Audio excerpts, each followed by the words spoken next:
Hi, Jeremy Crow here. In this video, I wanted to talk a little bit about the so these would be roughly the equivalent of the sacraments that you would experience in the Catholic Church, for example. So in the Roman Catholic Church, if you're not familiar with this, you have the seven main sacraments. These would be here. Let me just look it up so I don't have to try and remember it or anything. Seven sacraments. So you have baptism to celebrate a birth. You have confirmation, which is essentially the Catholic coming of age ceremony. I got a couple comments here already. Brian Lee, cheers. Thank you. Jimba, good to see you, Jeremy. Oh, thanks for popping in. Canada Bear, hi, Jeremy. Hey, how's it going? Glad you could make it. So you got baptism for birth. You've got the confirmation, which is essentially the coming of age ritual in the Catholic Church. You've got the Eucharist, which is the Mass, the body and blood, the every Sunday kind of thing. You've got, although some people do it every single day, the Eucharist. That's the whole transubstantiation of the bread and wine into the body and blood of Christ, and then consuming it. Hail Satan says, hi, great to see you, brother. Hi, Hail Satan. Always such a fun name to say. So those are three. Then you also have reconciliation. Now this is what happens during the confession. So you do confession, and then you get reconciliation is kind of the process that happens when you confess and then do your penance to make up for it, or kind of say that you're sorry, kind of thing. Then you also have the anointing of the sick, which the technical term for that one would be unction, or more commonly you would see supreme unction, which is the last rites, and usually that's only done when they're pretty certain you're about to die. So they would do the supreme unction at that point, where they anoint with oil, and it's supposed to be kind of a healing ceremony, but usually it's done, it's not usually done regularly as a healing ceremony, but like I said, in the supreme unction version, as in the last rites. You also have the matrimony or marriage, and that's one of the sacraments, and of course everybody knows what that is, a wedding, between two people. And you also have holy orders. Now that's when you become ordained or consecrated to the priesthood of some sort. So when you become clergy, you receive ordination to the priesthood or consecration to become a bishop. And there are various levels of that as well. There's also deacon, but usually they don't do more than deacon, priest, bishop, and then of course the other levels at the top levels of hierarchy, which would be like a cardinal, which is just a different type of bishop, and then of course the pope, which again is just another type of bishop. You got baptism, confirmation, Eucharist, reconciliation, unction, marriage, and holy orders. Those would be the seven sacraments of the Catholic Church. So just so that we know what we're talking about here. And then what I'd like to discuss would be some Gnostic variants on that. So let's just see what kind of comments we have here going on. Fractal Reptilian says, good to see you, Jeremy. Happy to catch this. I'm glad that you managed to pop in, Fractal. Jody Will says, hiya, sir. Luminous 33. Hey, dude, been a while since I tuned in. No hair. Looks good. Hope you and yours are well. Thank you. Yeah, I just shaved it off recently. I had probably the longest, my hair had probably been the longest it's ever been, or, close to it. It'd been probably about 4 years, I think, that I hadn't cut it. I mean, it had been trimmed a couple times, just to kind of clean up the ends and stuff, but I kind of got to get a little sick of it. It's a lot of upkeep. I don't know if anybody has long hair, especially curly or wavy hair. It takes a lot of upkeep to make sure that it doesn't get too dry and, tangled and all that stuff. And it was just getting to me. I didn't want to do all that upkeep anymore. And I really like how it feels to have a shaved head. I like the way it looks too, but I like the way my long hair looked as well. Canada Bear says, laying on of hands. Luminous 33 Extreme Unction. Jody Wells says, I'm ordained. Daniel Howard says, good evening. Appreciate your time tonight. Thank you very much. I appreciate your time too, Daniel, and everybody who has joined in on this.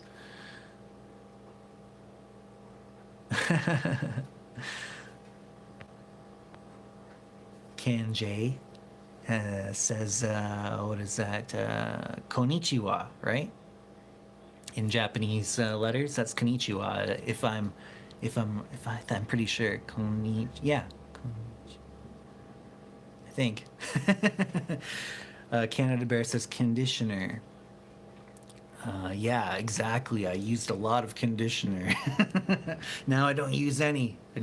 I can even just run a bar of soap over it and it's good. Yeah, so, Jody Wills, thank you for the super chat. I really appreciate that.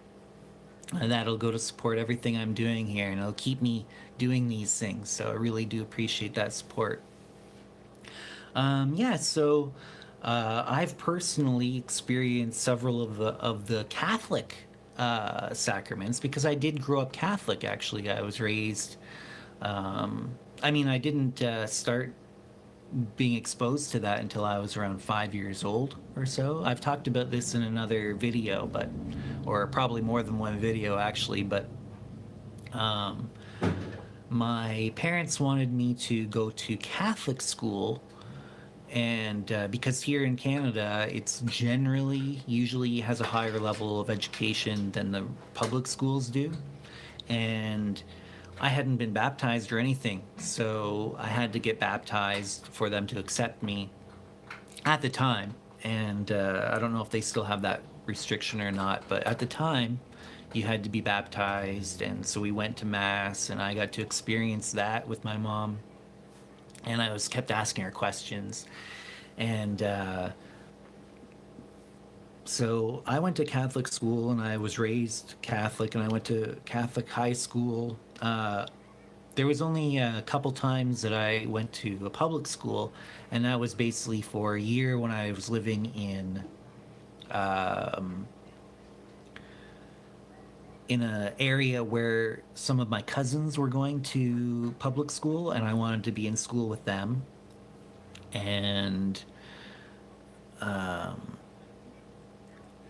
And then again, the next year after that, I moved to another place. I moved to Nova Scotia for a year, and I had cousins there, so I went to public school so I could be, in school with them as well. But other than those 2 years, I went to Catholic school all the way up through till the end of high school. So I experienced baptism, and I remember it because, like I said, I was like 5 years old, maybe 4, but I think I was 5. And I experienced baptism. It was funny because one of my cousins was there, and she was very little. And when the priest said amen, she said, He-Man? Where's He-Man? So I remember that. It was pretty funny. Everybody laughed, even the priest. But yeah, I remember my baptism. And, of course, I've experienced Eucharist I don't know how many times, in my life. I was confirmed. I went through confirmation. I was already starting to question things, but that was in I think grade 8. And I wasn't fully. I was still considered myself a Catholic at the time. Reconciliation. Yeah, I went to confession lots of times growing up, here and there, and most of the times I couldn't even really think of anything that I'd done that I even considered a sin. So sometimes I just had to make stuff up because I didn't know what else. I didn't have anything else to say, so I'd be like, "Oh yeah, I argued with my sister," you know, I told a lie or something like that, and I couldn't even remember if I had or not, but I was lying right then to the priest, so I guess it counts. Um, and what else? I never experienced unction, because, like I said, in the Catholic tradition, usually that doesn't get practiced except as the extreme, or sorry, supreme unction gets practiced when you're on your deathbed. So I never experienced that. Um, I never experienced what the only other two left would be marriage and holy orders. I've never done a formal Catholic marriage or anything like that. Holy orders, now I have been ordained, but it wasn't in the Catholic Church. But I do have that same apostolic lineage that the Catholic Church has as well. So I do have that lineage all the way back to, they claim, the Catholic Church claims that lineage goes all the way back to St. Peter, and from him to Jesus Christ. So the tradition states that when Jesus said to Peter, you are the rock. Well, actually, it was Simon. His name was Simon at the time, and he gave him a new name, gave him the name Peter, which means rock, and he said, "You are the rock upon which I'll build my church." And the tradition is that Peter was the first bishop of the Roman Catholic Church, which later became known as the Roman Catholic Church, and that he passed that lineage on down, all the way down to every single bishop that's alive now, and by extension every priest and deacon and so on. Let's see here. Jody Wills, have you ever received an extra piece of your higher self? I'm not exactly sure what that would even mean. If it's your higher self, then it's already complete. There would be no extra pieces, in my opinion. Now you're an occultist, said Canada Bear. Yeah. And, there's a lot of people like, Marilyn Manson, he went to Catholic school. So a lot of people joke that Catholic school turns them bad. Bonjour. Tris. Sorry, I can't pronounce that last word, but Bonjour says, what is love from a Luciferian perspective? It's the same. It's the same. Love is love. Just because you're Luciferian doesn't mean that you don't experience love. We're human beings. We're not some kind of robots or love. We love. I love a lot of people. There's a lot of love that I have in this world for others and for myself as well. Norman Johnson says Amun Ra. Amen Ra, maybe. Canada Bear says, I'm trying to get satanic ordination. Kelvin, good evening. Good evening, Kelvin. I'm glad you managed to pop in. Canada Bear says, I thought he was the first pope. Yeah, you could say that. Same thing. Like I said earlier, the Pope is just a different type of bishop. It's just an administrative role of a specific, that a bishop has to hold. You're the Pope. You're a bishop with that role. Canada Bear Fractal says to Canada Bear, find a ritual and do it with your friends, or ordain yourself. Have fun with it. Yeah, you could totally do that with a satanic one. You don't necessarily need a lineage.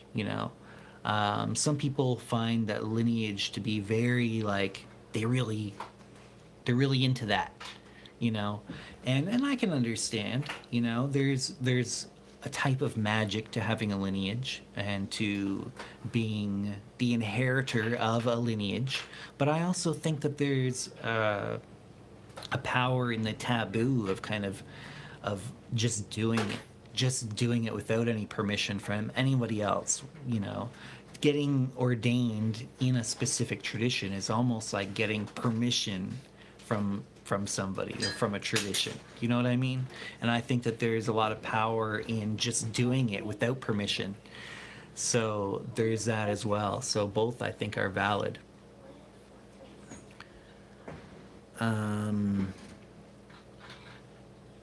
Jody Will said I meant better connection with soul. Yeah, I mean you're always striving for better connection between all the various different parts of yourself and not just your higher self. And what does that even mean? I hate that term higher self. It implies a lower self, which is what, lesser, you know, not as good, not as worthy. You know, you're creating division with yourself by using that term higher self. You're implying that there's a lower or lesser self, right? And I don't believe that. I believe that the whole individual is worthy, and that you should work towards creating a complete harmonized self.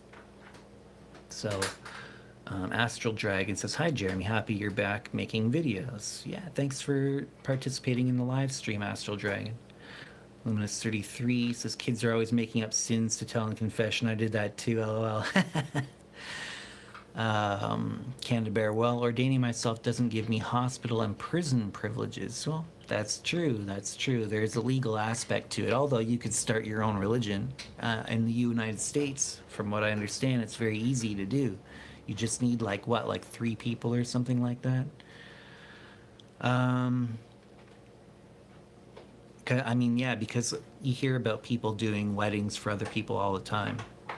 I've performed weddings for other people. I've done Gnostic wedding for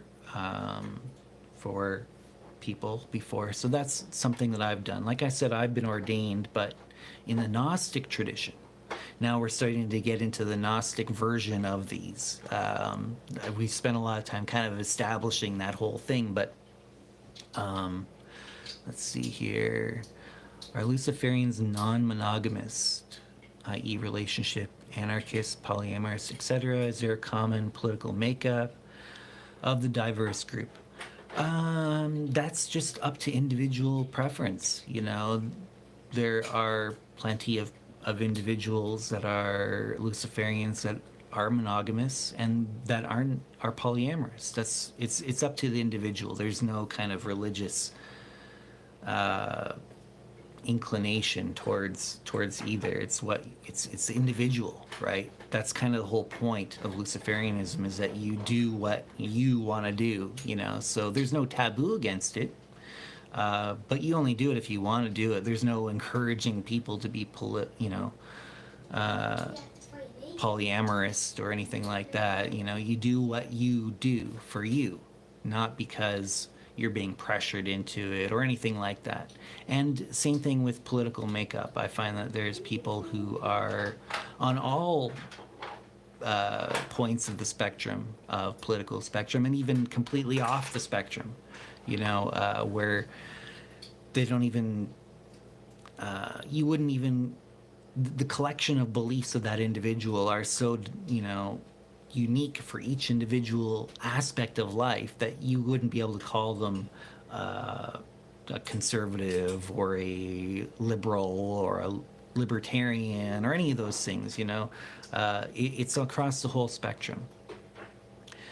Kelvin says, I was in public school most of my life until I went to special education for crazy reasons. The library is my sanctuary and second home. Well, that's interesting too, because I actually managed to find some interesting spiritual books in the library of my Catholic high school. That was kind of interesting. You know, I looked up a lot of like Celtic mythology, was really neat. That I read a bunch of books. They had a bunch of books on that there, which I thought was interesting. They even had some books on parapsychology, which was, you know, unusual to find in a Catholic high school library. But Bonjour says, what are your thoughts on Michael W. Ford and the Order of Phosphorus? Well, I'm an honorary member of the Order of Phosphorus. I'm not, I haven't done all of the practices, but I've read a lot of them and I've practiced a few of them. And it's not my style personally, but I do feel like it's a valuable thing for people who do feel a resonance with that particular style of working. Michael Ford, I think, is he's a good friend. You know, I consider him a friend. I've hung out with him in person several times and talked to him on the phone, and his wife as well, Hope Marie Ford, and we've had very long video chats, private video chats with one another, and we've done projects together as well, and I would do projects with them again, and I think that they're valuable members of the Luciferian community for sure. So getting back to the topic at hand here, actually, before getting back to the topic at hand, I noticed that we have 22 people on this live stream. That's pretty awesome. The number of major arcana cards in a traditional deck. So that's cool. You got the 3 principal elements, the 7 classical planets of astrology, and the 12 signs of the zodiac in tropical astrology, all represented here on the 22 viewers that are watching right now. Oh, just dropped into 21. The fool left. Oh, that's funny. Animalia just said, I am the fool. So I guess the fool is still here. Somebody else left. Who left? Oh, maybe I'm the other one. I don't know. So we still have 22. Anyways, if anybody could give this a like, I would really appreciate that. We only have 4 likes right now, and that would definitely help with the YouTube algorithm. As you've probably heard a million times from other YouTubers, it really does help, especially with these controversial topics. YouTube doesn't like to promote them that much unless they get likes and things like that. So I see a whole bunch of people have liked it, and I really appreciate that. Thank you very much. So getting back to the topic at hand, the Gnostic version of these sacraments. Now, there's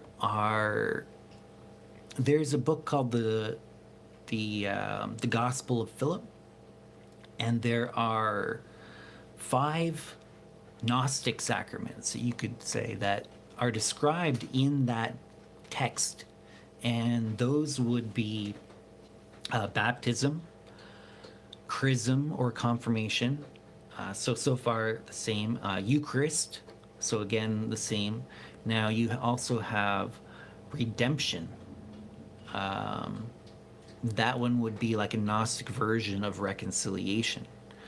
And then you have the bridal chamber, and that would be the Gnostic version of the wedding ceremony. And then in probably the biggest modern Gnostic church that exists now, they also would do holy orders and unction, which is the anointing of the sick. And they actually do practice anointing of the sick, and not just in the supreme version as last rites, but just if somebody requests it, they will do an anointing with oil of the sick. And that's something that's done regularly within that, some of the most active Gnostic churches out there now. They'll actually do it, which I think is cool. I think that's a good idea. Now, that would be in like a Gnostic Christian church, which I find is very, very similar to what a Gnostic Luciferian tradition would be like. I find that when I was active within the Gnostic Christian church, specifically the one that I was active in and the one that I received ordination in, was the Gnostic Church of the Glorious Christ in Canada. And the bishop, was basically the Archbishop of all of Canada, and that was Carl Emmanuel. And his ecclesiastical name was Tau Serenthis. And he's passed on now, but he mentored me for several years. I think it was intensely for 4 years. So for 4 years straight, probably about every single week. I think we actually met up probably about 6 times a month.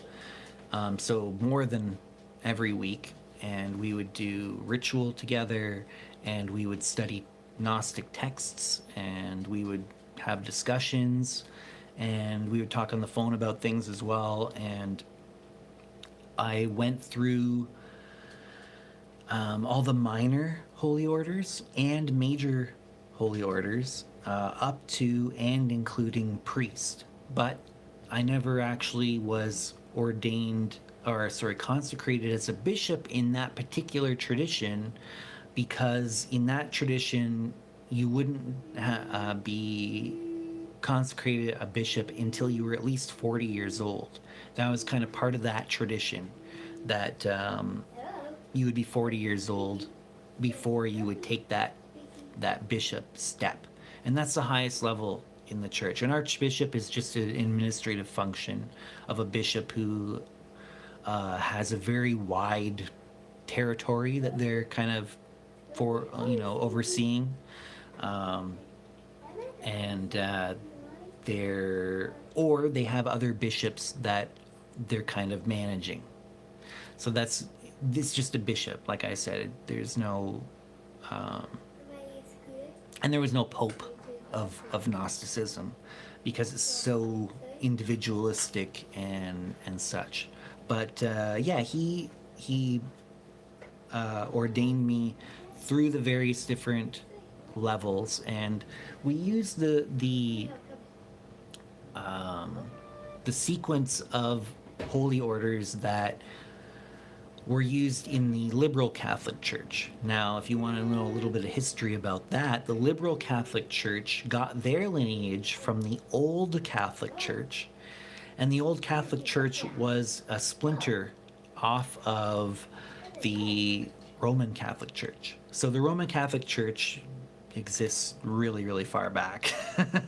And they claim they exist all the way back to Jesus, of course, but there's no proof that actually was an unbroken lineage or not. But that's what they claim.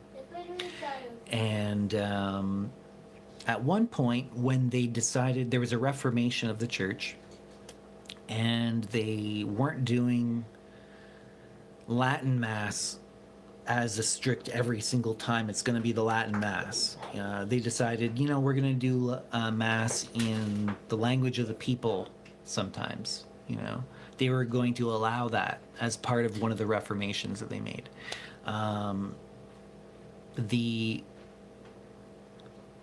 There were several bishops that didn't like that, several priests that didn't like that, and then they ended up splitting off and creating the old Catholic Church, which was kind of like Coca-Cola or something, or when they did the new type of the new flavor, the new formula, and there was a lot of people that didn't like it, and they're like, I don't like that, so they created Coke Classic. So the old Catholic Church is like Coke Classic. And they were doing things the way that they did them before, but it ended up becoming kind of its own thing. So they still had, because a bishop, once you're a bishop, you're always a bishop. Once you're a priest, you're always a priest. They say, when I was ordained a priest, they said, you're a priest forever under the order of Melchizedek. And that goes back to the Old Testament.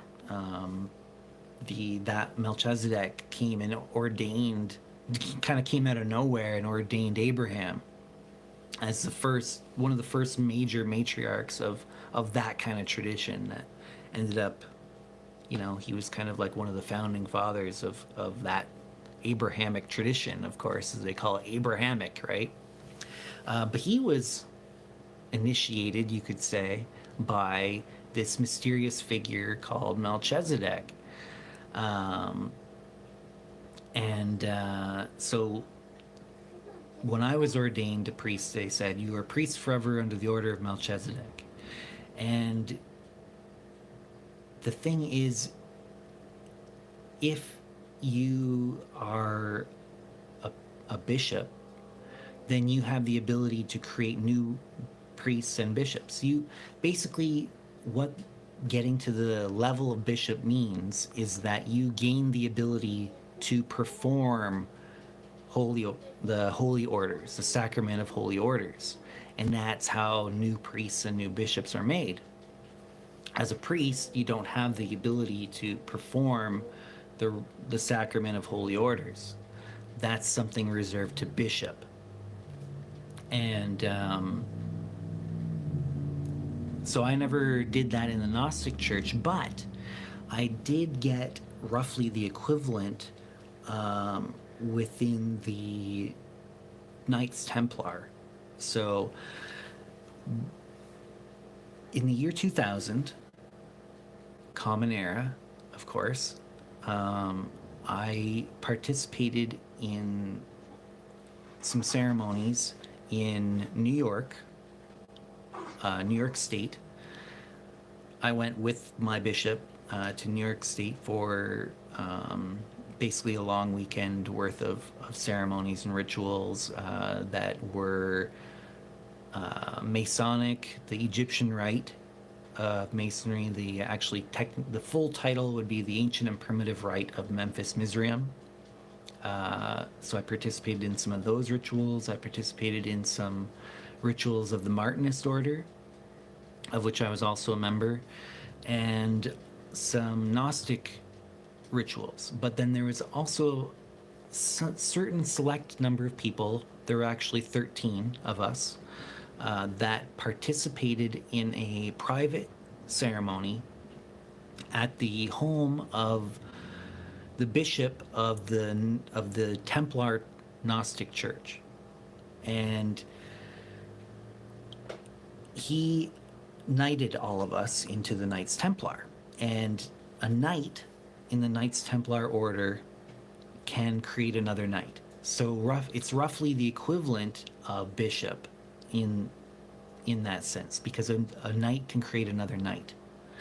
And so in a sense, I did kind of get ordained or consecrated a bishop, sort of, in that ceremony. And that was actually on Friday, October the 13th in the year 2000, which of course is a anniversary of the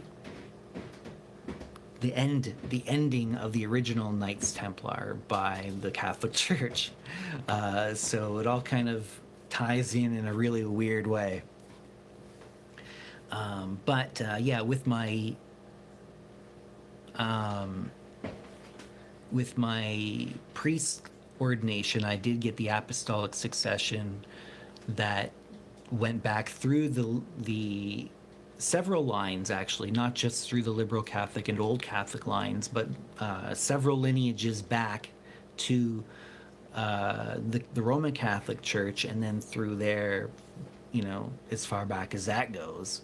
I did get that apostolic succession during my ordination to the priesthood, and then I got the knighthood through the lineage of the Sovereign Military Order of the Temple of Jerusalem, aka Knights Templar, in the American and Portugal lineages, because the one that had knighted me, he had gotten his lineage from Portugal, and he was operating in the United States. And Portugal is interesting in that regard because Portugal was one of the few places that the Roman Catholic Church didn't have any power at the time when the Knights Templar were, where their charter was revoked from the Roman Catholic Church, and all the knights were rounded up and tortured and all that horrible stuff. But Scotland was the other place that didn't have that wasn't under kind of the influence of the Roman Catholic Church. And in Portugal, one of the things they did was the King of Portugal actually gave a brand new charter for a new order of chivalry called the Knights of Christ. And the people who were the Knights Templar members that were in Portugal at the time stayed there and joined this new chivalric order. And that has had a continuous, non broken lineage. It's all the way back to the original Knights Templar. They just kind of operated under a new charter in Portugal. So that is very interesting to me, where they have that proven, unbroken lineage, where that doesn't really exist anywhere else. Even in Scotland, they didn't end up getting a new charter there, so people believe that it went underground and eventually became the Freemasonry, the Scottish rite of Freemasonry. So, yeah, there's all these different lineages that all kind of tie into each other, and it's very interesting if you really look into it, if you're into that stuff. Now, this is all mostly right-hand path type stuff, but once you start getting into the Gnostic Church, then you start getting into a lot of the left-hand path things. And this is kind of, I came to realize that I was Luciferian as part of my experience with Freemasonry. And when I was experiencing Freemasonry, I also started getting interested in the liberal Catholic Church because some of the members, even some of the 33rd degree members that I knew, were also in the liberal Catholic Church, and some of them were priests in the liberal Catholic Church. And so I got interested and I looked into that. And then as I found out more about it, I got more and more into the Gnostic side of things. And that's when I decided that I wanted to become ordained in the Gnostic Church. And Carl, when I approached Carl about this, I actually explained to him what my personal thoughts on Lucifer were. And he agreed. He said, you know what, I agree with almost everything you said, and I'm willing to take you on as a student and mentor you in the Gnostic Church, with the full knowledge that you are a Luciferian, that you identify as Luciferian, and what your thoughts on Lucifer are, because I agree with them. So I didn't go in there, lying about what I believed or anything like that. I didn't get ordination through some sort of subversive or, whatever. I was very upfront about it. So, and it's very interesting too, because as I started to write articles and post them online about Luciferianism, about Gnostic Luciferianism in particular, I started doing that around the year 2000. I was still active in that Gnostic Church of the Glorious Christ in Canada, and I did so under a pseudonym. I wrote my articles and lessons on Gnostic Luciferianism under the pseudonym Lucifius Peripsal, which is an Enochian word or term meaning the brightness of the heavens. And of course, in that word is a word that sounds very much like Lucifer. And I think that was intentional. And Lucifer means, bringer of light, literally in Latin. And I think that was kind of part of the influence on that word in the Enochian language, if you know anything about that. Which is a totally outside the scope of this video. So let me just take a look and see if there's any more comments here. Brian Lee, I was once an ordained minister in the past, jumped ships and went on to study psychology. Very interesting. And Amalia said, I'm a fool. I already read that. Kelvin says, witchcraft, the occult, left-hand path, etc. were there at the library. You got to know where to look. And Amalia said, no, I'm still here.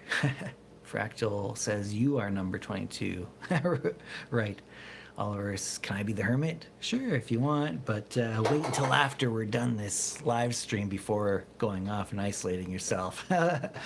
Kelvin says the devil. Ha, love that card. Yeah, actually, it's interesting because the devil card in the major arcana is the core symbol behind that is actually the astrological sign of Capricorn. And in tropical astrology, I am Capricorn. So I kind of have a strong connection with that card, regardless of, the fact that it being the devil, of course, of course I'm going to have a connection with it. But I have another level of connection with it because that's my zodiac sign in tropical astrology. Although I'm not as into tropical astrology, I'm more into sidereal astrology, in which case I am Sagittarius, which is I'm blanking here. What card is that? Well, it's called different things in different decks, but the traditional deck would be Temperance. In Crowley's deck, it would be called Art.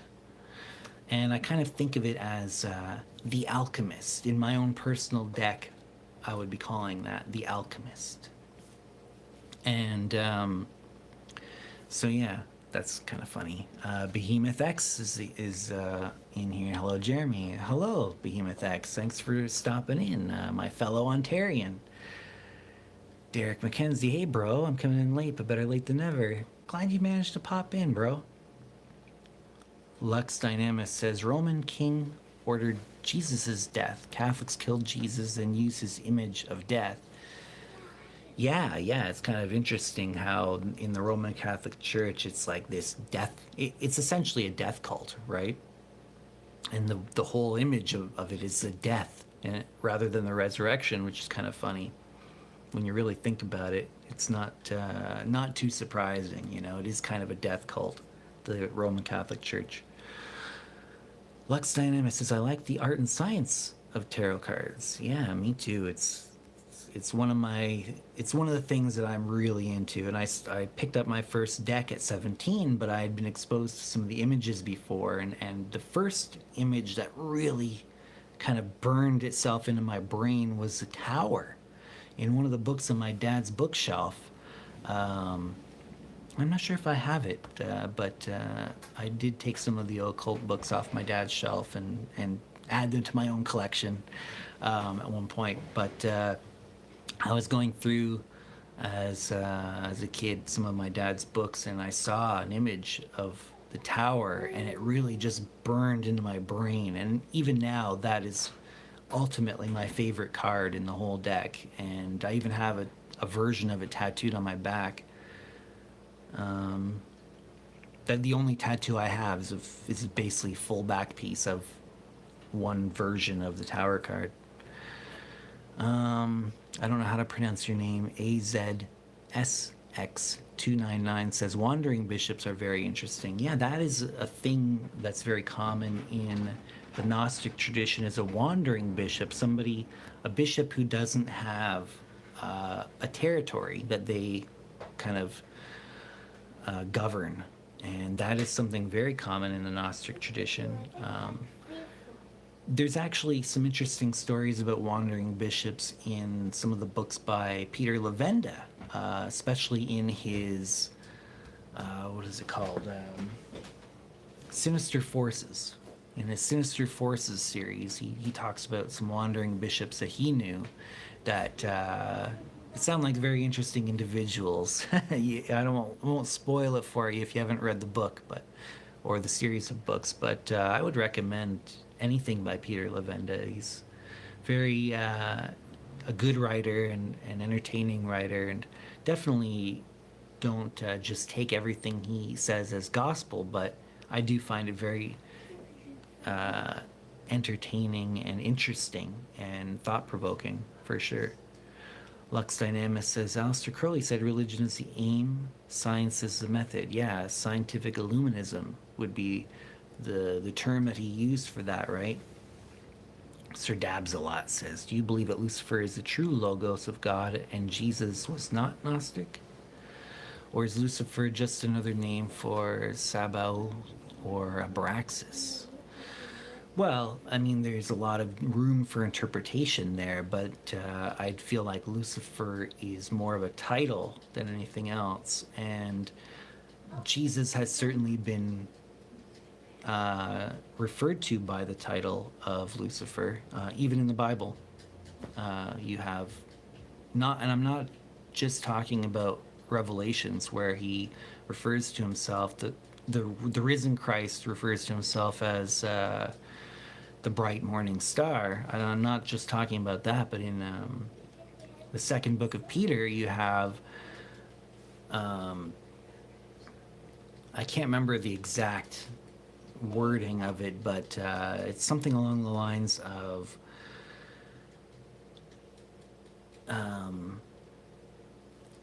we have to rely on the teachings of those who came before us, the elders in our tradition, the prophets of old and stuff, until the point where Lucifer rises in your own heart. And then you don't need to rely on the prophet's words or whatever, because you have your own source of revelation within yourself. And that's in the book of Peter, the second book of Peter. And if you look at the what is it, the Latin Vulgate version of the Bible, it says Lucifer right there, until Lucifer rises in your hearts, But in most versions of the Bible, actually every single English version of the Bible that I've ever read does not translate that as Lucifer. It translates it as shining one or morning star or something along those lines. Usually morning star. They'll translate that as, and but if you look back into the actual Latin Vulgate version, it does say Lucifer rises in your hearts, but he's referring to Jesus there. So I mean, again, there's some level of interpretation there, but it's generally believed that he's talking about Jesus in that passage. So I believe that there's lots of different Lucifers, and I believe that the goal in Luciferianism is to become a Lucifer yourself, a bringer of light in your own way, in your own fashion. Sir Dabslot also says, are you familiar with Jules Doinel? Yeah, of course. And also, how does one join and become ordained in the Gnostic Church? Well, for me, the way I did it was I approached a bishop and I said, will you take me on as a student? And we had a long conversation. He basically interviewed me, and he said, yeah, I'm willing to take you on as a student, a preliminary student, to see how things go. And if things go well, then you'll continue to progress and I'll continue to keep you on as a student. And, I was a good student, I believe. We had a lot of good times hanging out, talking about Lucifer and Gnosticism, and it was really cool. And like I said, we went through the 7 minor and major ordinations. Actually, it wasn't just 7. There's 4 minor orders, including one of them called, one of them is Acolyte. Another one is Exorcist. And I thought that was pretty cool when I was ordained into the minor order of Exorcist. And it's like, I'm an exorcist, yeah. There's a cool factor to that title that I kind of, dug at the time. But then, you go up to the point, and then there's subdeacon, which is kind of like an in-between the minor and major orders. It's like a portal or something. If you're familiar with the Golden Dawn, it's kind of like the portal degree. And then there's deacon, priest, bishop. And like I said, the only one that I didn't get was bishop because I wasn't 40 years old at the time. I'm 42 now, but like I said, Carl has passed. I did get something the equivalent, if you're just joining me, in terms of becoming a knight in the Knights Templar through somebody who was also a bishop, happened to be a bishop and a knight in the Knights Templar, Sovereign Military Order of the Temple of Jerusalem. So I did get that, which is roughly equivalent. Hail Satan says, what are your favorite Luciferian bands? I don't know. I listen to all kinds of different music. I don't know. Behemoth X says that's very interesting. Sarah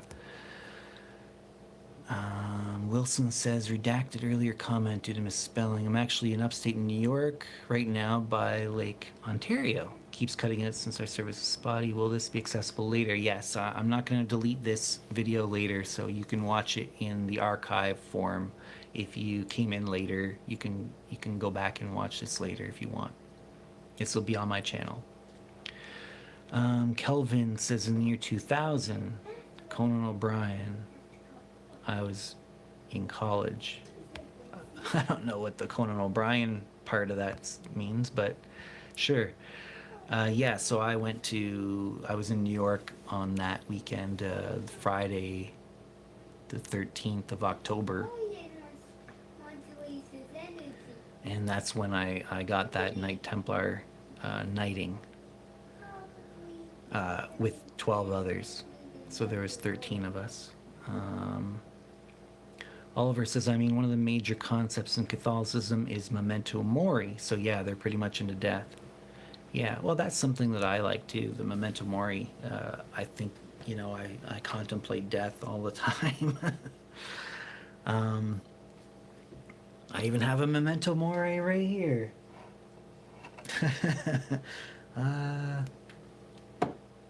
I got this on a special night as well.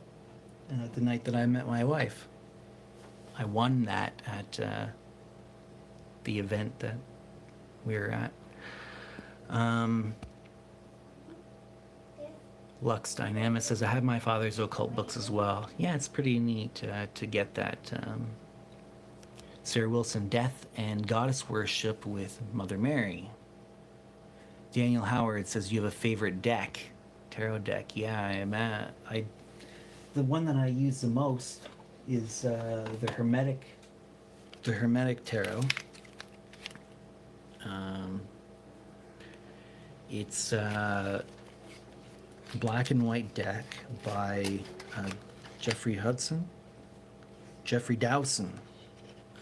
And the artwork on it is just incredible. It's just so beautiful. Let me just give you a couple examples here. If you're interested in seeing, pick a good one. Well, here's interesting. The Fool card. Look at that. Isn't that amazing?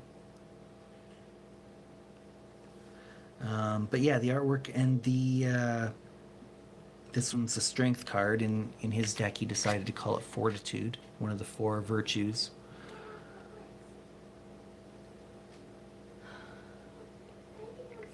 And yeah, so that it's probably my favorite deck. I use it more than any other deck. And it was created with the secret writings of the Hermetic Order of the Golden Dawn. They had their own special esoteric version of the tarot that they had instructions for, and he used those instructions to create this deck. And I think that's interesting. I have my own deck in my own head that I'm gonna be producing at some point. I've already started working on it, which is different than this, but as far as the decks that exist, that I like to use this one more than any of the other decks that I have. Although there's some really amazing decks out there. The other ones of special note would be the BOTA, or Builders of the Adytum, by Paul Foster Case, which is essentially a modified version of the Rider-Waite, where he's kind of corrected or put more of the esoteric teachings into it than the original Rider-Waite, which I think he did a really good job. Also, Crowley's Thoth deck is amazing, and the artwork on it is incredible, and he did some interesting things with that too. Dylan C. Howdy, Jeremy. Always good to see your videos. Much love. Thanks, Dylan. I appreciate you being here. Derek says, did you know that you are mentioned in Wikipedia? I think I knew that. I don't know. Norman Johnson says Tower of Babel. Yeah, yeah. And the Babylonian mythology is one of my favorite mythos, the favorite group of myths and stories. Sarah Wilson says Torchbearer. Yeah, Torchbearer Tarot. I have a website where I haven't added anything to it in a long time, but I had a tarot blog on there with some interesting articles that I wrote. Torchbearertarot.com, I think it is. How do you get the other things and for what? I'm not sure what you're referring to, Allium. Sir Dabsalot, I saw you in a Nematon stream and I subbed and you got some good content.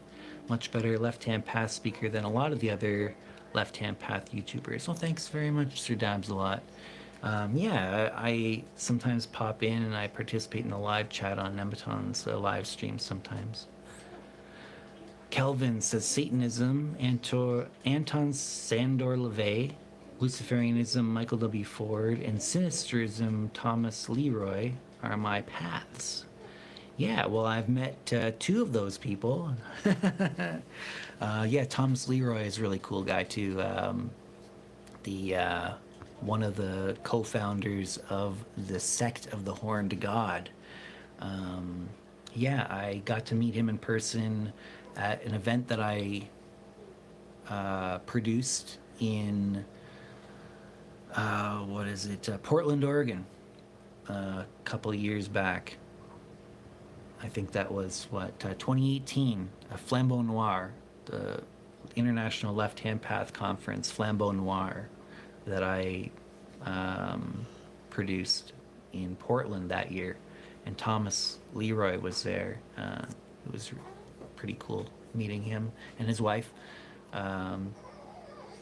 They are both very knowledgeable individuals. Oliver says contemplating death is actually one of the things that kept me alive, as odd as that sounds, but within the context of Catholicism, it's all about creating guilt and the whole heaven-hell narrative. Exactly. I fully agree with you on that, and I find that memento mori actually makes me live more. To realize my own mortality is to truly embrace the moment, because you never know when death is coming for you. It could come at any moment. I could die on this live stream right now. I don't know, right? You got to live. That helps you live in the moment. It helps you appreciate what you have and the life that you have, and it makes you not want to waste it. I find that contemplating death makes me really live. Kelvin says Capricorn Aquarius cusp, January 20th. Interesting. That would be in the tropical astrology. And probably at that point in the sidereal, you'd probably be firmly in Capricorn.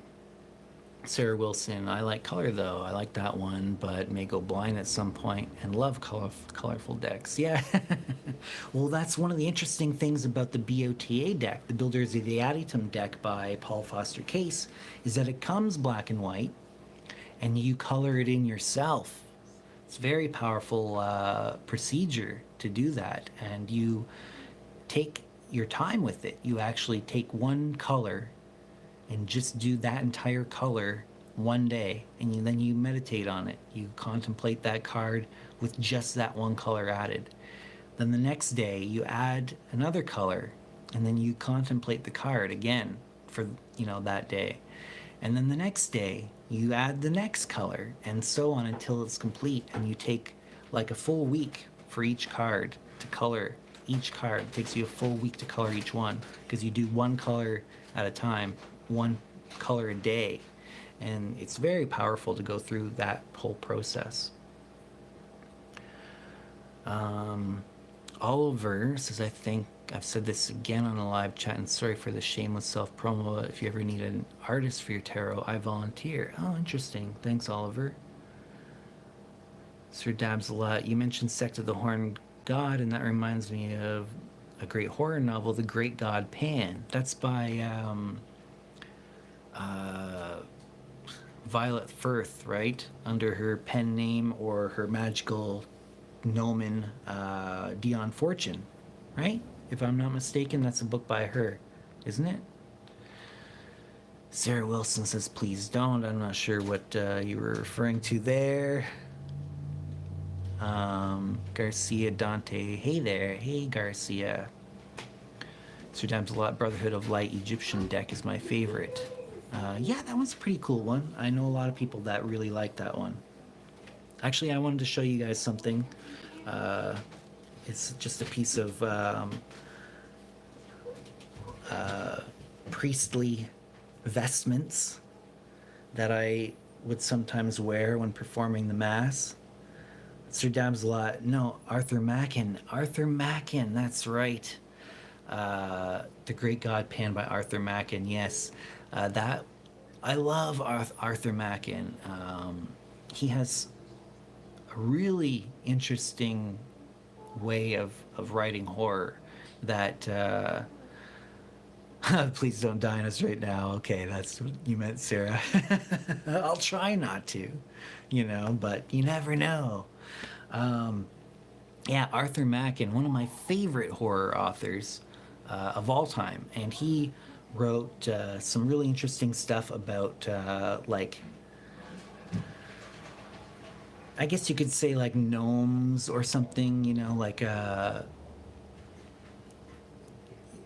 like fairies, like the fairy folk, or there's a lot of different words you could use to describe it, but like some sort of race, some hidden race of magical or semi-magical beings that yeah, the little people. Yeah, that's another way that you could refer to them, for sure. And there's some really creepy stories that he's written that are. I'm really into it. I'm really into it. Yeah, I highly recommend Arthur Machen. So thank you for bringing that up, Sir Dabs-a-lot. Yeah, so I hadn't really even gotten into the topic of that we were talking about. I just gave all kinds of fundamental or foundational material for that. But one of the things that I really wanted to point out was that the Gnostic version of the wedding sacrament is called the bridal chamber, or sometimes even referred to as the alchemical wedding. Now, rather than being the marriage of two individuals in holy matrimony, in union, in spiritual union, it's the anima and animus within the self. If you want to use some Jungian terms, but like the yin and the yang within the self, right? Or you could say the masculine and the feminine within the self, or the conscious and the unconscious aspects of the self, the marriage of the two main divisions within the self is what that bridal chamber or alchemical wedding sacrament is in the Gnostic version. It's like I said, I have performed like a traditional like wedding of two individuals, but the more Gnostic version of that sacrament is actually a marriage, an internal marriage within the self, an alchemical wedding within the self of the two major divisions within the self, and kind of marrying them together and creating that complete harmonized self. So that was one of the major things that I wanted to talk about, to even explain that concept, or even just to bring it up. Because a lot of people don't realize that within the Gnostic tradition, the wedding, the marriage sacrament is sometimes referred to as a bridal chamber, and it refers to a union within the self, usually.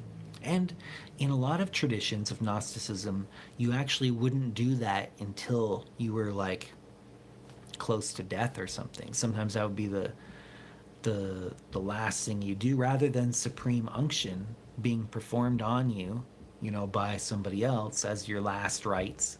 The last rites is its separate is a different one. It's the wedding sacrament, but It's within the self. Okay, Kelvin. Yeah. So that one I think is really interesting. Now, if you wanted to kind of think about like a Luciferian or left-hand path version of each of them, you could think of maybe the Eucharist. You could have a black mass, of course, right? Now, I have one version of the Eucharist that I created, which isn't exactly a black mass. It kind of is, but not in the way that, kind of the traditional black mass is a mockery, really, of the Catholic Eucharist, and it's generally intended to kind of break you out of the conditioning if you were raised within a Christian, especially Catholic, upbringing. Black mass can be a way that you can almost violently, separate yourself or break free from that kind of conditioning by blaspheming it, by doing a mockery, a parody version of that Eucharist ceremony, where you'll have a defrocked priest, and there's like sexual element to it, and you'll have like gross things. I don't want to get into some of the details of some of these like traditional black mass ceremonies, but it's intended to mock the Catholic one. Now, a different take on that I wrote a ritual for one time, and it was actually performed by some of the people in the Flambeau Noir 2017, and I think I've got a plaque here. Yeah, right here.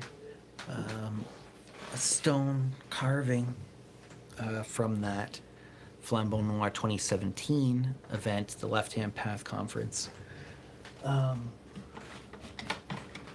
We held that in the nation's capital of Canada, in Ottawa, back in 2017, and one of the ceremonies that we performed at that event was the Rite of Forbidden Knowledge, which was a sort of black mass, not in the traditional sense of being a mockery of the Catholic Mass, but in the sense of it being a left-hand path Eucharistic type ceremony. Now, what I did for that was I utilized the formula behind the Ordo Luciferi initiation that I had wrote several years back. I used that same formula, which ultimately is the 7 stages of alchemy, to produce the quintessence. I use that same formula and the same words of power. So essentially, you could have thought of the way that I kind of thought of it was that if you had self-initiated into the Ordo Luciferi in the Incipio or Incipio degree, the first degree, and that ritual is publicly available online if you wanted to look it up. If you self-initiated yourself into that degree, then you would have those words of power and that formula kind of installed in your subconscious, in your spiritual body, you could say. And then you could almost consider that to be ordaining yourself in a type of priesthood, in a sense, where you could perform this rite of forbidden knowledge Eucharistic ceremony, where an apple, you take an apple, a physical apple, and you put it through those 7 stages of alchemy in a symbolic sense. And you utilize the words of power from the Ordo Luciferi initiation to go through and do all that, and then it gets cut up and shared among all the participants. And so you're eating that forbidden fruit of the fruit of forbidden knowledge, in a sense, this apple that has been initiated, in a sense, through the alchemical process to generate the quintessence the fifth element, and that is imbued within that apple, and then you share it amongst all the participants, and you eat the apple, you consume it. So that is a Eucharistic ceremony that is inspired by the serpent in Eden. It's a very Gnostic Luciferian Eucharistic rite that can be utilized. And I don't have that as a publicly available ritual, but I am going to be making it. I'm going to be publishing it at some point.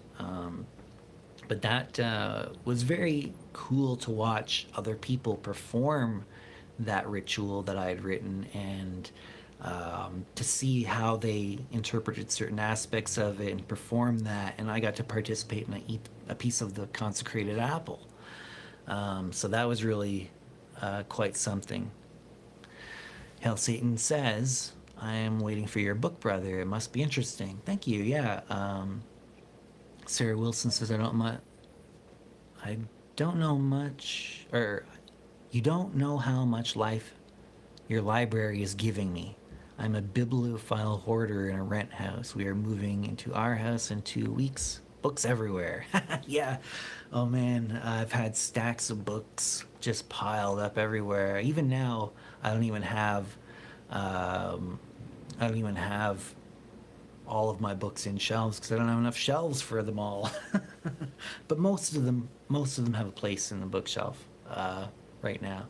There aren't a ton of books that aren't on shelves anymore at this point. Now that I have a house and I've got a lot of space, I got more bookshelves, and I put more books up in the actual shelves instead of boxes or piles on the floor. Sarah also asked why I shaved my head.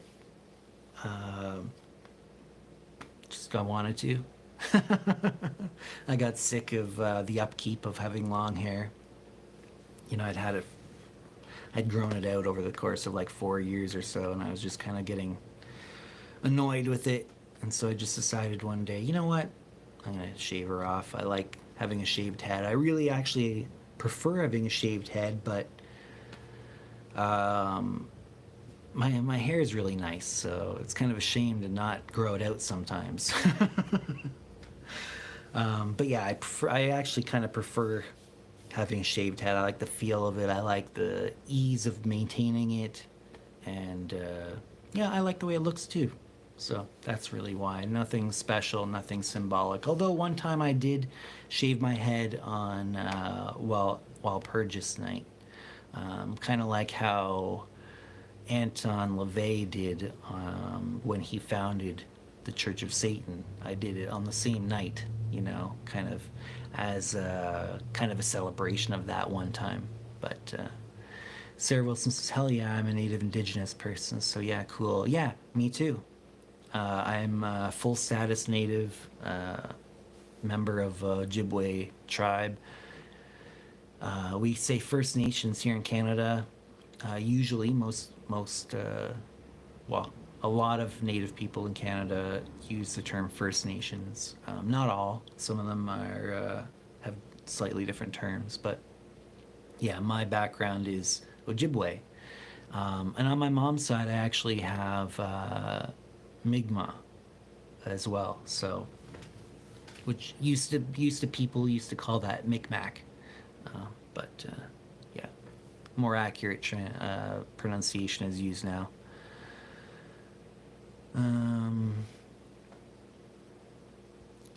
Sarah says, but he was going bald. Yeah, I'm not really going bald. I had a nice big head of hair. You know, slightly receding a little bit, but not too much.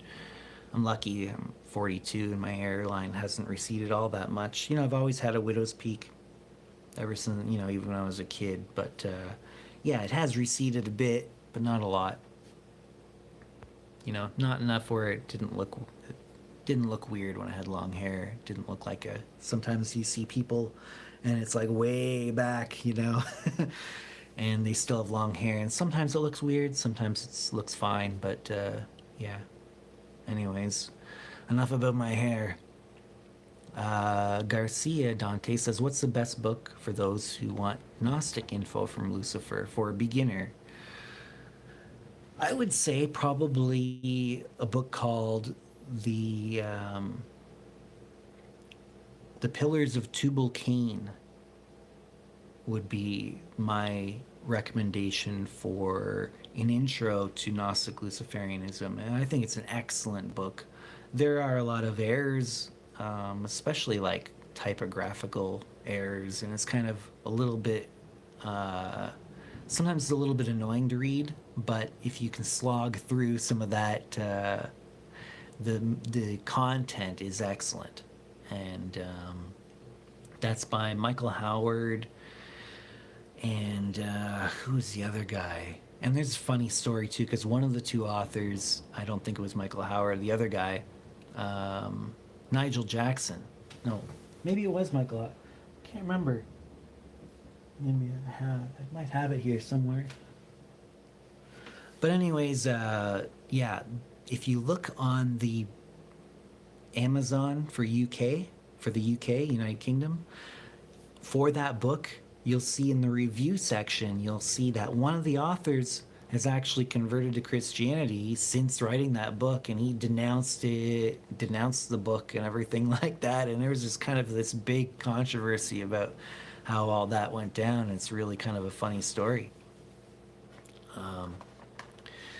But yeah, so one of the things I was thinking about in terms of like a Gnostic version, or specifically a Gnostic Luciferian version of some of the different sacraments. I have some notes here. Now, one interesting thing is that in the Catholic Church, they do perform funerals, but it's not considered a sacrament.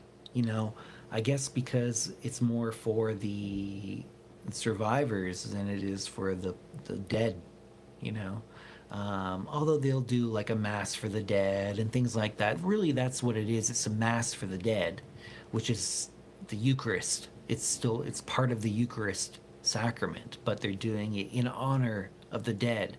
So it's not its own sacrament, the funeral. But I think that in a Gnostic Luciferian church, and I am developing one, it would be interesting to have some specific, explicit death rites to work with, like necromantic rites that you could work as part under the context of a Gnostic Luciferian church structure. I think that would be very interesting, and I'd like to develop some death rites, or necromantic rites that could be utilized within a Gnostic Luciferian church context. And I intend to do that. Of course, the alchemical wedding or bridal chamber would be one where it's internal wedding of parts within the self, and the holy orders.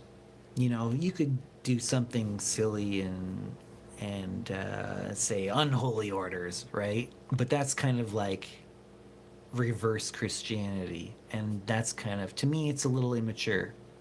And I've kind of moved beyond just reverse Christianity. And I think, if you wanted to go deeper and do something, a deeper thing where instead of saying, ordination, which essentially means putting something in order, or consecration, kind of making something holy, rather than use those terms, I was thinking, what would a good word be? And I was like, well, to free you, rather than to order you, to put you in an order, put you in within the hierarchy, kind of, or to kind of like make holy or something, kind of doesn't really fit the whole left-hand path kind of idea. But I was thinking, well, to free an individual, to set them, to give them more freedom, would be kind of a left-hand path equivalent of a holy order.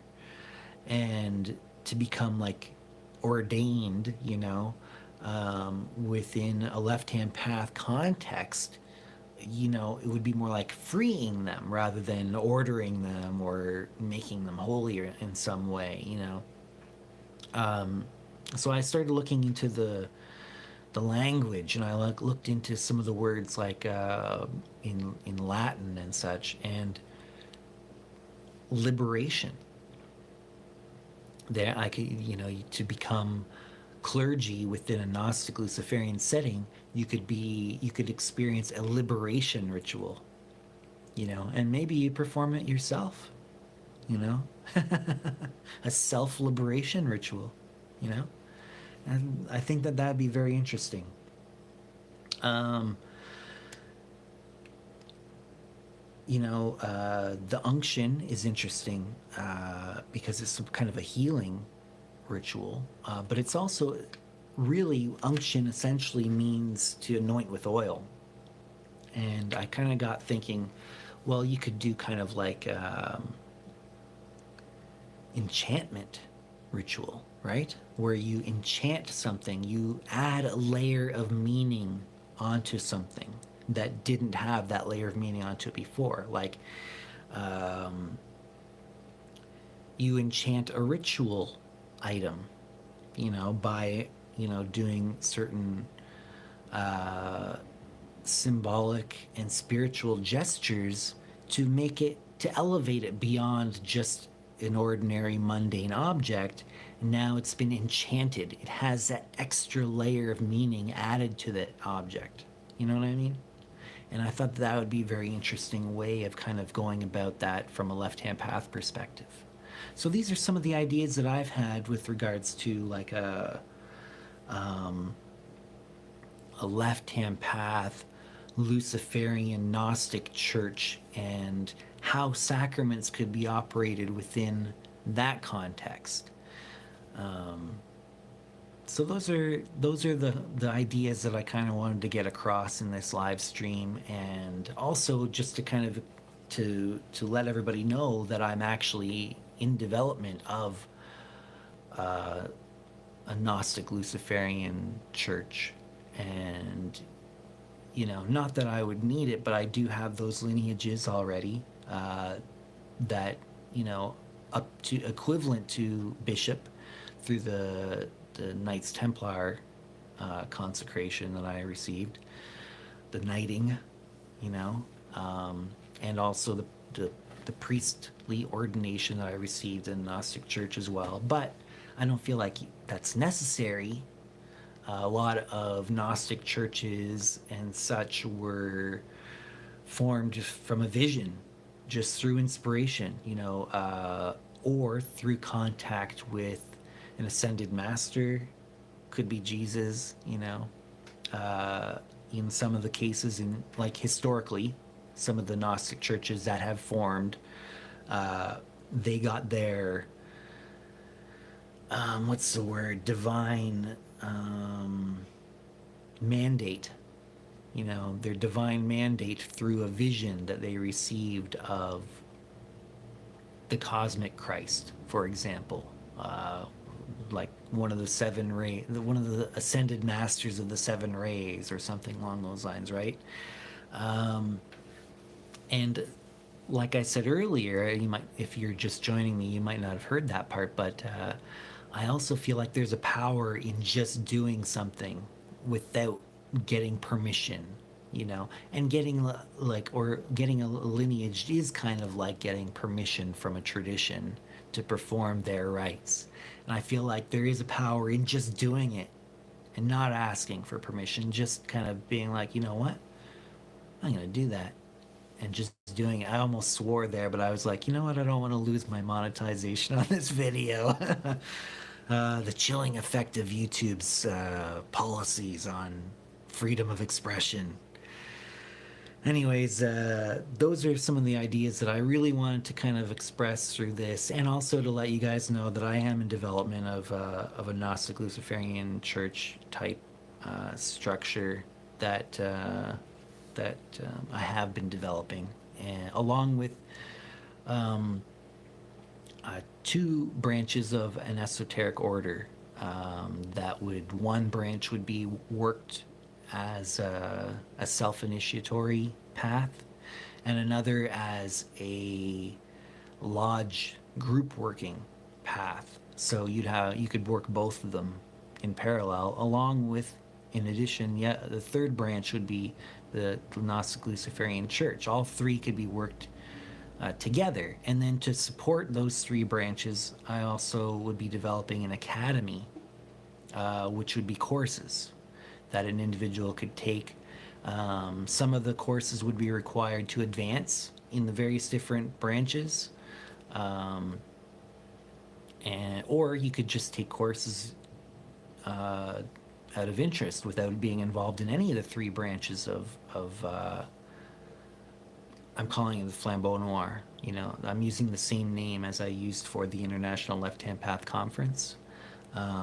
So I am developing Flambeau Noir out into a Gnostic Luciferian church, a self-initiatory esoteric order path that one can do completely on their own or with others if they want, which would be the Titanic Order of Prometheus. That's what that self-initiatory order will be.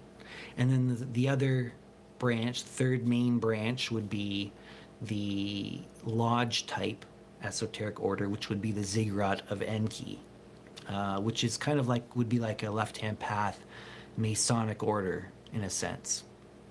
And I feel like in the Western esoteric tradition, the two main pillars of the Western esoteric tradition would be the Catholic Church and the Masonic Lodge, really, in a sense, if you really break it down, but then you also kind of have that pagan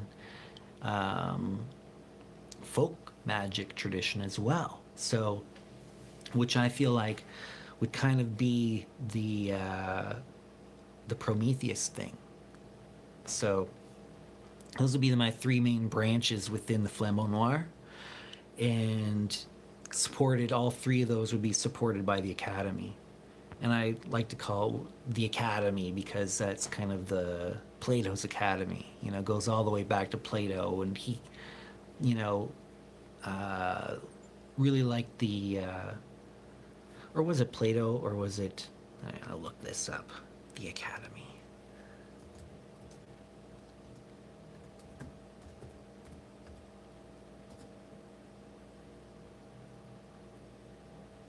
I'm getting Academy Awards stuff here in the Google. Plato, it was Plato.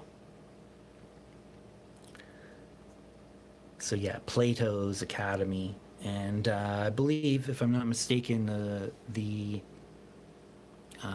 symbol of Plato's Academy was a pentagram. So it all kind of ties together.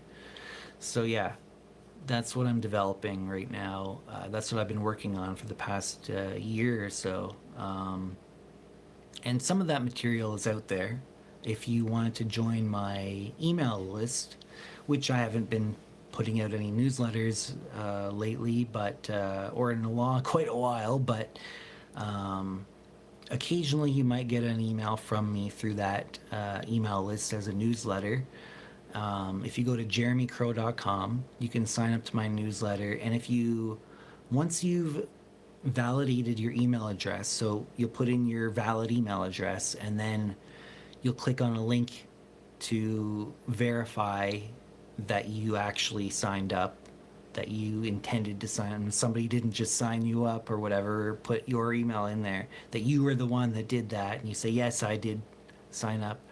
Once you've verified your email address, you'll get an email with a download link for an ebook, which is the grade book for the first degree, or the first initiation, I should say, of the Ziggurat of Enki, and a lot of the supporting material for that lodge working.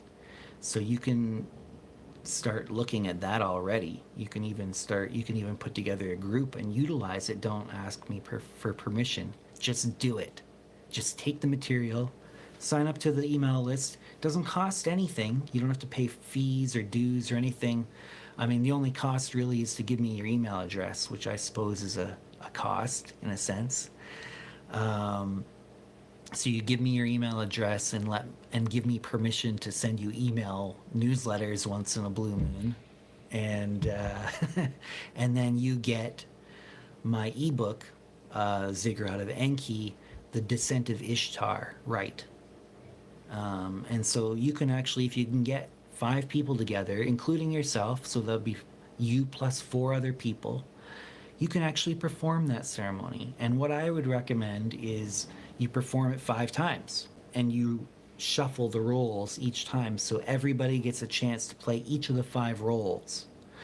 And one of the interesting things about the way that I wrote that ritual, that lodge ritual, is if you're familiar with Freemasonry at all, you'll know that there's a master of the lodge, and you know when you join, you're the candidate for initiation, and then you get initiated.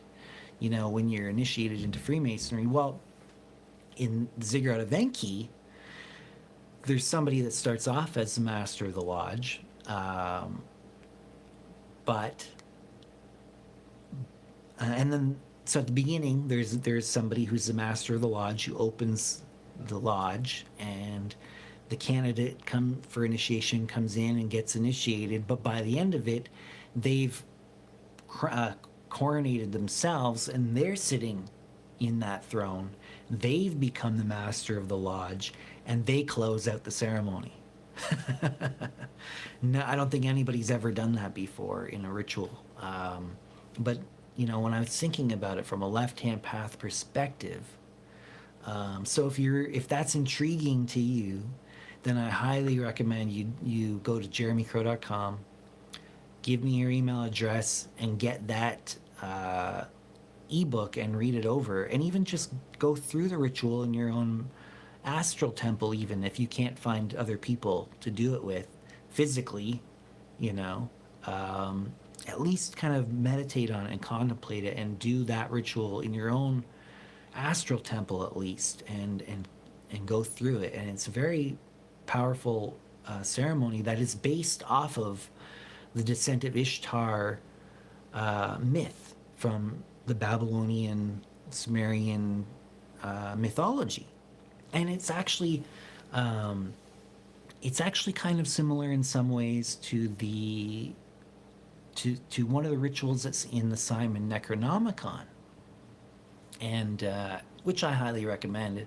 You know, probably most of the people watching this have gotten and perhaps read the Necronomicon that's so popular, that's edited by Simon, who is none other than Peter Levenda, and maybe some other people too, but primarily Peter Levenda put that together. And I think it's a great book. You know, I do feel like it was kind of written from a right-hand path perspective, but nevertheless, I think it's a really good book, a really good grimoire, and I've utilized quite a lot of aspects of that in my own working. I've adapted stuff. I've never used anything in there just flat out as it's written.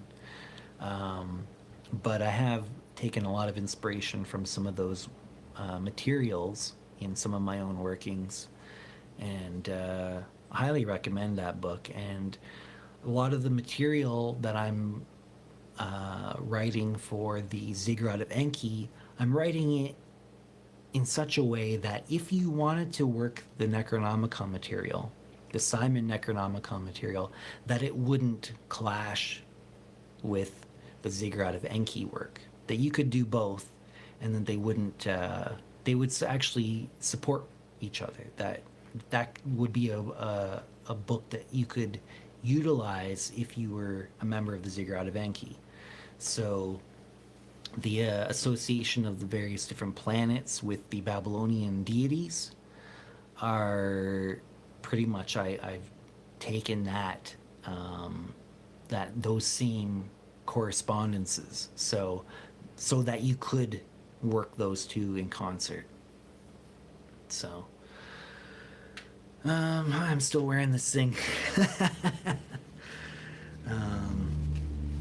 You know, But yeah, that's basically, I've covered everything that I wanted to cover in this video. If there's any more questions, I could handle a couple more. I could tackle a couple more questions, and then we'll sign off here. Let's see.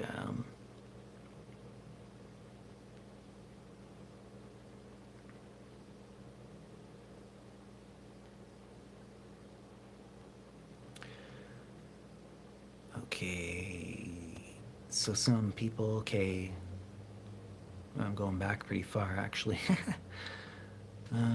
Sarah says I'm 42 as well.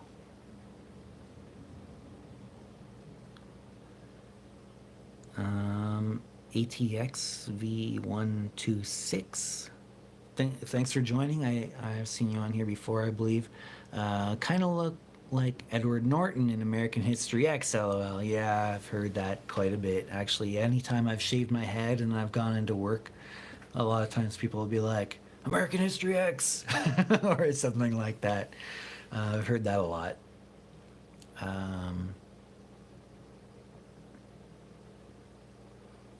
Yeah, slog through old languages to get facts, says Sarah. Yeah, language is very magical to me, and I find that words have meaning and power. And like I said earlier, I don't like the term higher self, for example, as one example of the power of words, because when you're saying higher self, you're automatically implying the existence of a lower self or a lesser self, and that creates division within the self. And I'm not about that. I'm not trying to create or reinforce any division within myself. I want to create a complete, harmonized self. I'm not interested in, this higher self, lower self crap, I want to integrate all aspects of myself in a healthy way, in a harmonious, holistic way, including the shadow aspects. Give my shadow elements healthy, integrated expression. And there's work involved in that. There's a lot of hard work, very difficult emotional work that needs to be done in order to integrate the shadow and to heal it and to give it proper, healthy expression within the greater context of the complete self. And I'm not about to create division within myself by using the term higher self or elevating the idea of the higher self as something that I'm aspiring towards or anything like that. No. That's part of the magic of language. And language used to be considered a magic thing in general. And you have like the Egyptian deity Thoth or Hermes, in the Greek or Hellenistic pantheon. You've got Thoth and Hermes, and they are both gods of not just magic, but writing and language. And even in the words that we use, you have that's the Luciferian Research Society, by the way. Anyways, I get distracted there. A spell. What is a spell? You're writing a word, right? And there's words of power, and you spell out a word, right? And a spell is a magic act, right? So it's all combined, and I think that it's very important to understand what you mean when you're saying each word that you're saying, especially within a ritual or in a magical context or during esoteric practice.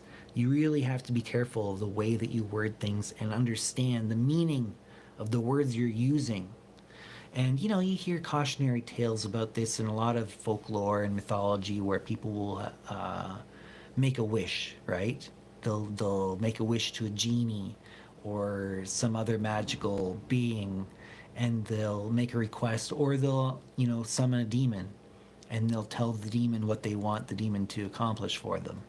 And there's always the stories of the result manifesting, but not in the way that you had intended, in the way that you said, but not the way that you intended. Where the letter of the law rather than the spirit of the law, and they kind of like will be sneaky like that. They'll be like, oh, well, he said this, so if I do this, it technically fulfills the requirement asked of me, because they didn't word it properly, and they're able to weasel out of it. Kind of like how lawyers, are able to use loopholes in legal language and things like that. You always hear these stories about this happening in a magical context too. So I always feel like language is very important in magical work. Sir Dabs-a-Lot says, I read the Sophian Gnostics interpret the bridal chamber sacrament also applied to the literal wedding of two people. Yeah, sometimes I do. I've seen that as well. But why talk about that as much? I didn't think to bother bringing it up because the important thing is to talk about the thing that most people aren't aware of, right? Sarah says, ooh, yeah, necromantic death rites. Yes, as a health career professional. Yeah, well, I looked into doing hospice work for a while there. I never ended up doing it, but I did look into it, and I did apply to do it. Never ended up getting called in to do it, actually, but it was something that I did some research into, and I almost did hospice work where you work with people who are dying and help them through that transition, almost like a psychopomp, right? Renee McKenzie, thanks for joining. Thanks for joining, Renee. Says, love the idea of a self-liberation ritual. Yeah, rather than being ordained and, being put into an order, into a hierarchy in a sense, you're kind of liberating yourself. So it's a liberation rather than an ordination. I like that. Something that came out of my contemplations.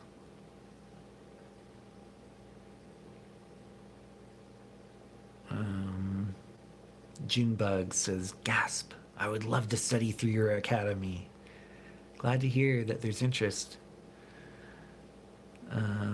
Sarah Wilson says, was that your term? Not sure what term you're referring to.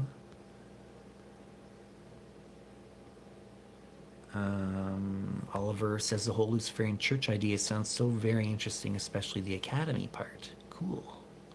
I'm glad that, like I said, I'm glad there's some interest. Sarah says, Galen, just because he's my favorite. I still don't know what you're talking about there, sorry.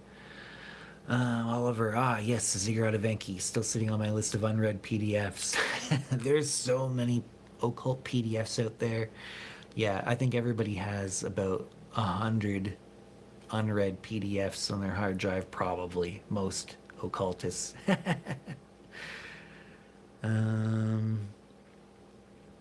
Sarah says, have to admit I'm tipsy and not keeping up with you. Yeah, I'm sorry, I'm not keeping up with the comments either, so it's a two-way street there.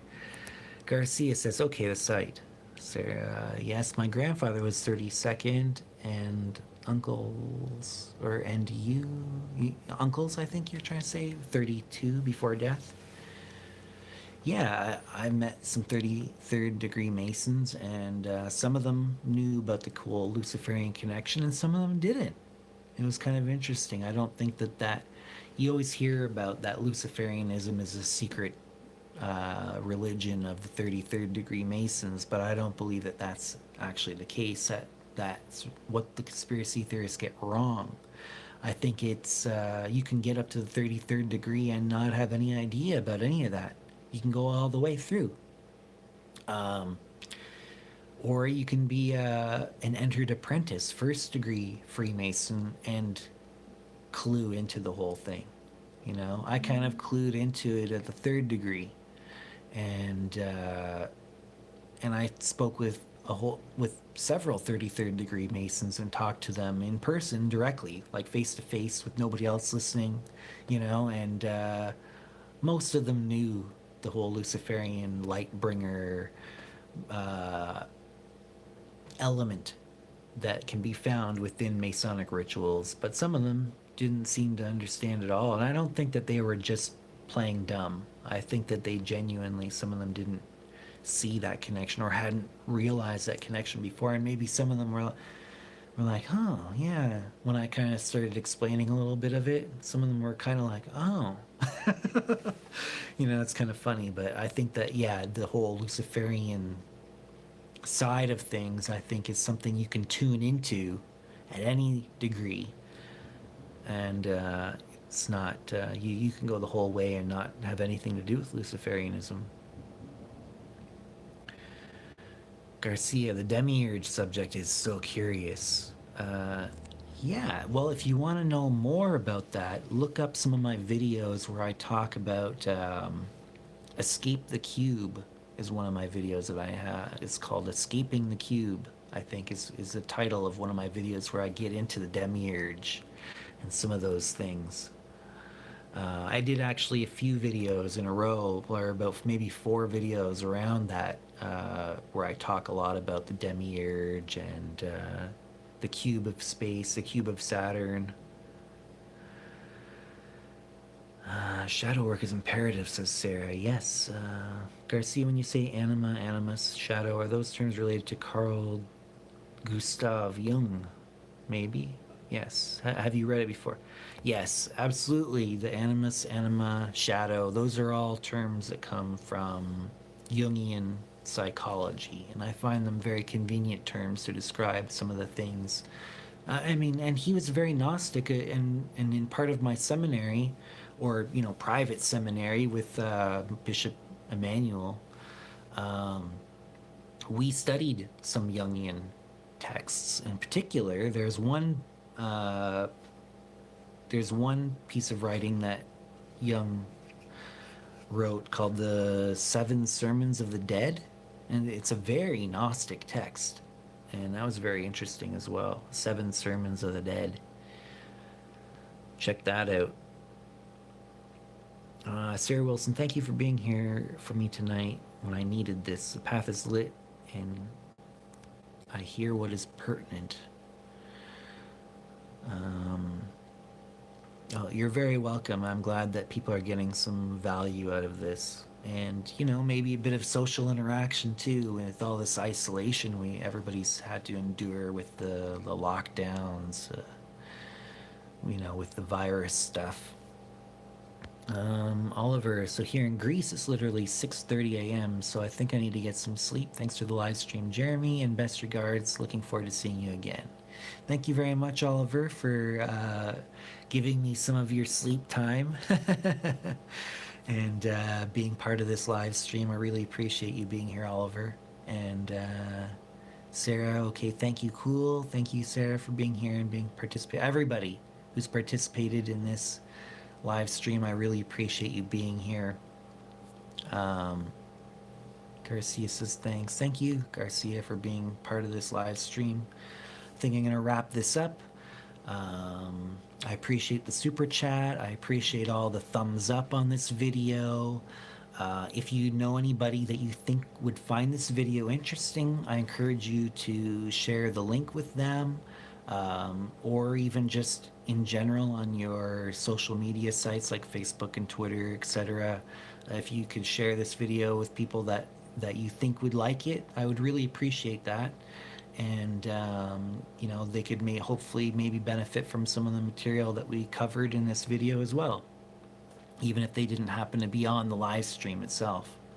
So again, I really appreciate all of you for being here, and this is just one of many videos. There'll be more to come later, and the topic of Gnosticism, and especially Luciferian Gnosticism, is something very near and dear to my heart, and it's something that I'm going to be developing more, and there'll be actual stuff that people can participate in more directly, and not just conversation, not just discussion about it. So keep an eye open for that as well.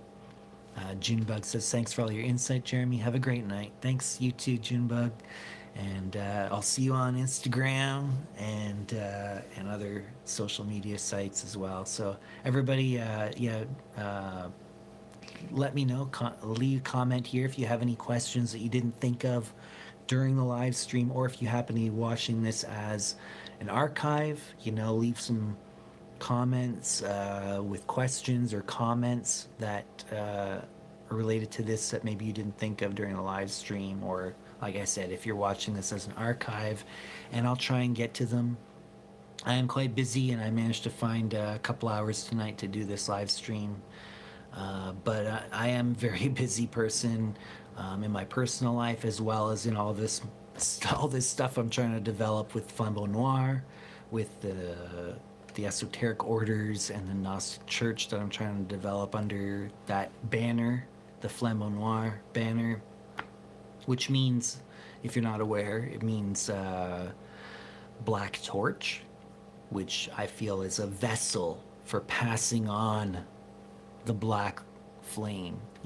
It contains the black flame, and it also has the implication of passing the torch to the next generation, to the others, and it's a way to kind of share that knowledge, to bring that knowledge, to bring the light bringer, the Luciferian current, to become a Luciferian entity in your own right, to become a light bearer, to become a morning star, you could say, and an evening star. You need the yin and the yang, and to create that complete harmonized self.